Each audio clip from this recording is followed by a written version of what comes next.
So I'm going to hit on here. Should Luke Del Rio get a pass? You're looking at all the injuries, a little spring update, and a big visitor weekend that we had for the Gators this past weekend. So this is episode 53, and we are now ready to go.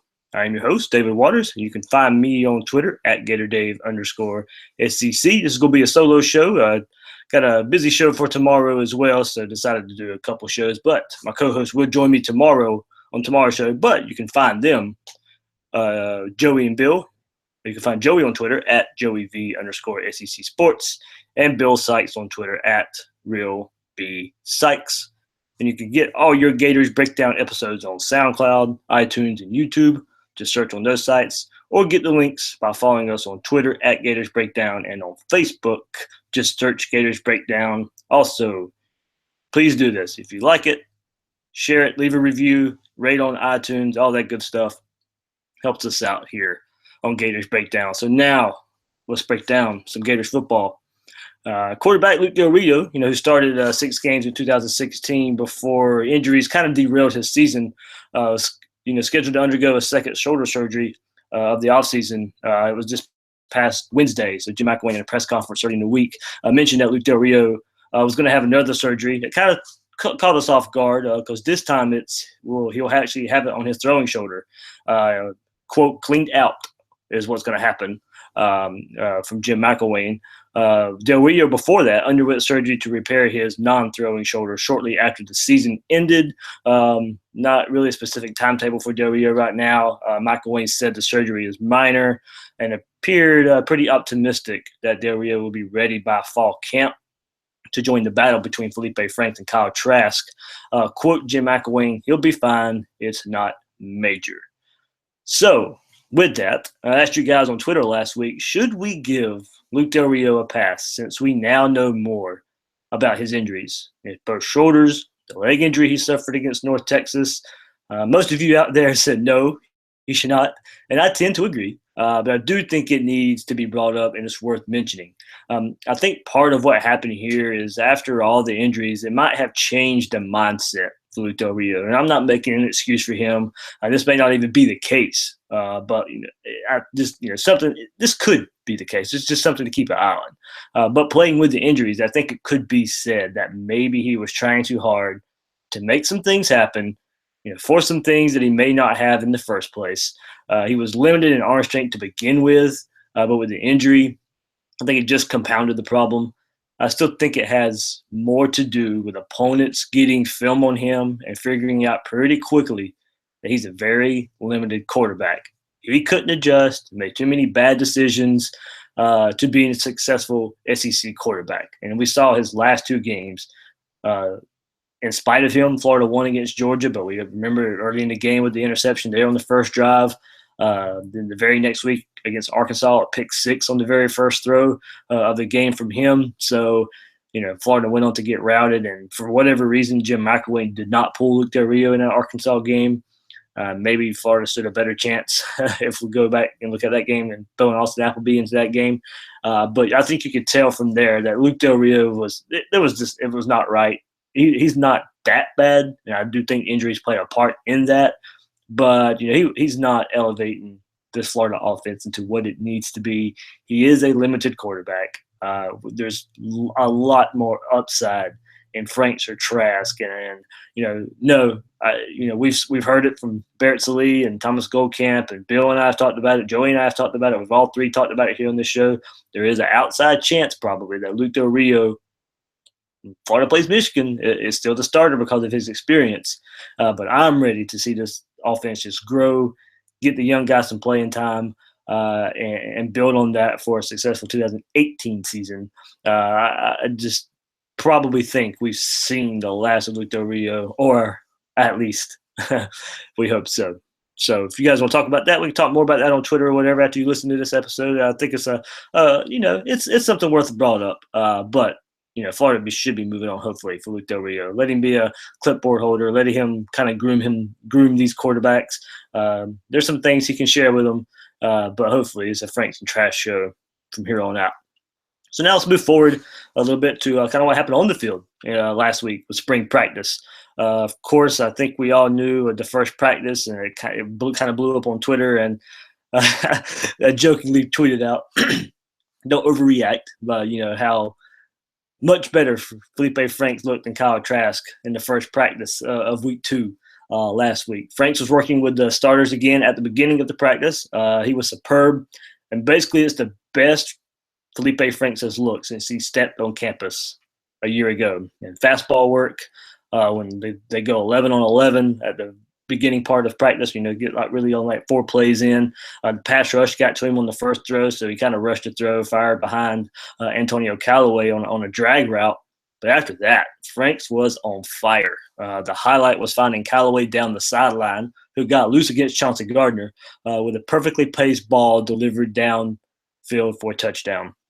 And the big thing with Felipe Franks and Kyle Trask so far, being able to hit the downfield throw. I think Florida, and McElwain even mentioned it, Florida can push the ball downfield with these quarterbacks. They got the big arm to do that. Now, we got the receivers. They got to work on these little intermediate routes. So that's what Florida needs to work on, short intermediate. But for right now, I think what we're seeing is the big play ability is there. Can they sustain drives? That's the big thing. But for right now, he was very accurate, talking about Felipe Franks and the routes on the air part of practice as well. The quarterbacks go through about 40 reps. Franks didn't miss on any of his passes. So you got the dig, slants, and the out route, which he struggled with a good bit. Those sideline out routes where he just overthrows a lot, sails the ball a lot. So we'll see. Can Franks keep this up? I think right now what we want to start seeing is consistency. We want to see a good practice, and we want to see another one. We want to see another one right behind that. Can he do it? We'll see. Pass skeleton, half skeleton, he did pretty good there. A little bit of maybe some miscommunication, or where a receiver ran a wrong route, or Franks didn't know the play too well. Threw one interception in that part, but those are fixable issues. I think we can look at there. Those are things, whether it would be the receiver or Franks, there's things they can learn from. They'll learn from those. Meanwhile, Kyle Trask probably had one of the worst practices we've seen him have from a year ago that he stepped on campus. Rough go. The open portion of practice, he just wasn't on fire, so we don't know what happened after that. But, definitely his worst performance that we've got to see as it pertains to this spring, too. The accuracy just wasn't there. And don't take too. I mean, that was just one practice. We've where that has been the case. Trask has, kind of been a little ahead as far as accuracy goes and consistency goes ahead of Franks. But it's good to see for one time that Franks was able to up him. So I guess what I'm mostly taking from this, at least, this is a competition. Now, this is only from the open portion of practices, where it's not really all that in depth, but it's all we have to go on for now. From what we've seen before this is that Trask has been the more consistent quarterback, and that's not really a knock on Franks, as he's looked good as well. It's kind of just, just a little bit where Trask has looked ahead. But we've heard teammates hint that Franks might be the more leader type. So if anything, hopefully this is a healthy competition between two good quarterbacks and not one not being able to separate himself from another subpar quarterback. But, of course, we won't really know that until they step on the field in fall. So later in the week, get to put the pads on, finally. Jim McElwain, quote, "I'm excited to get those pads on toward the end of the week, and we really see how the guys on the offensive line do." New offensive line coach, boy, Brad Davis on board. Maybe he can pump some fire into those guys. So quote from McElwain as well to me: "The huge thing is we're going to play with pad level, and we are going to allow ourselves to finish and not kind of get there and stop," McElwain said. So a few notes I picked up on the practices from toward the end of last week on Thursday and Saturday, I believe, was that Franks continued to look good on hitting the big plays. But there wasn't a lot, as there was a lot of red zone and third down, a lot of short yardage stuff going on there. We know that's where the offense needs the most work. Those situations, the intermediate passing game, like I mentioned before. But there were some plays there made by the quarterbacks. And also, Kadarius Toney already becoming a playmaker with the ball in his hands, and not necessarily all at quarterback, but some wildcat stuff and other creative ways to get the ball in his hands. I think it's obvious that McElwain and Nussmeier are getting speed on the field with Callaway, Cleveland, Massey, Powell, Toney. We talked about Florida speed. There it is. It's showing up. And if all indications from what we're hearing about Tony kind of showing up there, that adds another weapon to help these quarterbacks. Now, I also want to mention that, this isn't to say the defense is getting torched all of a sudden, but most of this is geared towards the offense. That's kind of how spring ball works. While it may seem, Chauncey Gardner, you hear his name quite a bit, I guess, more than other guys getting beat, but it's not as often as it really sounds. He gives up a play here and there. He's still adjusting. You remember, this is him playing corner for the first time in college, but he's in position more times than not. Yes, you hear a big play might be happening over him, but it's going to happen. Spring ball, they're working on stuff. One thing I am hearing, though, is there are times where the offensive line is getting great push in the run game, where Scarlett is looking like the workhorse and P. Ryan's kind of hitting the big runs. So you can get some consistency there. I'd like to see some more big runs. We know that was a problem with this offense. Can the offensive line with a new starting five start to get some push where, kind of like, what I'd want to see game in and game out? Of course, we all would. You remember that second half of the LSU game where Scarlett and P. Ryan just kind of took over? That's what we want. That's what this offensive line and this running game needs to do, help these quarterbacks out as much as possible. So and also, this past weekend was a big, big visit weekend. We're going to look at that here on Gators Breakdown. Big visit weekend that included the visitors, Asa Martin, running back, Warren Thompson, Nick Benito, Richard Garaz, Damian Pierce, C.J. Smith, George Takash. I think that's how you say his name, George Takash. I think so. We'll go with that. And John Wagner there. We'll start with Asa Martin. Just kind of give a preview of these guys and maybe how they fit into this Florida scheme. While they're visiting, of course, if they're visiting, Florida's got some heavy interest in them. So Asa Martin out of Austin High School, out of Decatur, Alabama, running back, 6'0", 193. He was at IMG before going back to Alabama. Kind of reminds me a lot of Malik Davis from this past class. He's a slippery ball carrier that shows some impressive cutback ability, foot quickness. He's patient, navigating through traffic. He's an instinctive runner, as I mentioned, patient to wait his blocks for his blocks to be set up. Seems to be an Auburn and Florida battle there. Florida likes their chances there. So can they beat Auburn out for that? I think it's going to be a battle for a little while for him. Warren Thompson from Armwood, Steffner Armwood, wide receiver. Florida had some good, luck there in the past. So Warren Thompson was about 6'3.5", 196, prototypical size for a wide receiver. There's a lot of potential with Thompson. Fluid, impressive route runner for especially for his size. So attacking the ball at its highest point. It's going to be tough to beat Miami for him, I think. Florida's definitely in the battle. But he's shown up wearing Gator gear to some camps. But I still think it's going to be pretty tough to beat Miami for his services. But it will be a battle for a little while there. Nicholas Benito from St. Thomas Aquinas High School. Yep, same high school as Jake Allen, who Florida, of course, just signed at quarterback. He's a defensive end. Nicholas Benito is 6'4", 200. Could eventually move back, back a little bit to outside linebacker, maybe with his size. Real good speed, quickness, especially at the snap of the ball. I mean, as soon as the ball is snapped, he's there. Could become a really nice player if he can put on some more weight to play at defensive end. If he can't put the weight on, maybe he does go out to outside linebacker. But real good talent there, 4-star recruit at defensive end. So definitely Florida will be looking and put the press on him. Richard Garaz, I think I'm hopefully saying his name right there, from Cambridge Christian High School out of Tampa, offensive tackle, 6'5", 270 pounds. So a lot of size there that, fits well at left tackle. Checks all the boxes there, physicality and everything you're looking for at an offensive tackle, wingspan, length, agility. That frame he can really probably grow into, putting on some, maybe 25, 30 pounds. But even at the size that he is, 6'5", 6'6", 270, shown great propensity of showing leverage, getting underneath his opponent. At that size, that's tough to do at that size. So if he can continue to do that, stay flexible, and put some more weight on, I tell you what, he's going to be an offensive tackle that Florida's in great position for at a position of need. You can left tackle in the SEC. You got to have it. And if Florida can get a big time when they're in Richard Garage, that will fit Florida's needs there. Damian Pierce, running back, committed to Alabama out of Bainbridge, Georgia, 5'11", 203. Very strong, power back, but a little bit faster than he looks.